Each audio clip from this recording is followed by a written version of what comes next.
Hello, welcome. আপনি নিশ্চয়ই আমাদের টাইটেলটি দেখছেন, আইএলটিএস পরীক্ষায় প্রস্তুত কপন, তাই না?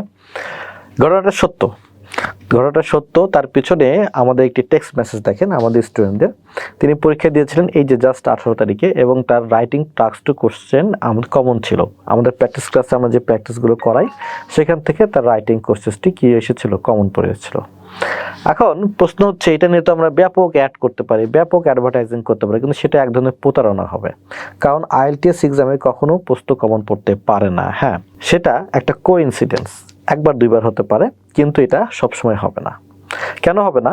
কারণ হচ্ছে আইএলটিএস এর এক্সাম যেভাবে প্রিপেয়ার করা হয় কোশ্চেন্সগুলো, সেটা কিন্তু কমপ্লিটলি ডিফারেন্ট দেন আমাদের কান্ট্রির তুলনায়। তাহলে আমাদের প্রশ্নটি কিভাবে কমন পড়লো সেই বিষয়ে আমরা একটু ডিসকাস করি আপনাদের সঙ্গে, যাতে করে আপনারা এখান থেকে একটা ধারণা নিতে পারেন আমরা রাইটিং টাস্কটি কোথা থেকে প্র্যাকটিস করব। এর আগেও আমরা বেশ কিছু রিটেন পোস্ট দিয়েছিলাম যে আপনাদের যদি রাইটিং টাস্ক টু প্র্যাকটিস করতে হয় তাহলে অমুক ওয়েবসাইট থেকে প্র্যাকটিস করেন, এরকম একটা নাম আমরা বলেছিলাম।